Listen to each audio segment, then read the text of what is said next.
Abangers. Abangers ng tinapay.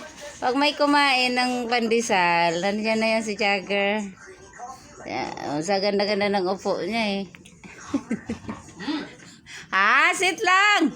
Sit lang, di pa siya tapos kumain, Jag. Abangers ka talaga eh. Sit lang. Dito, sit lang.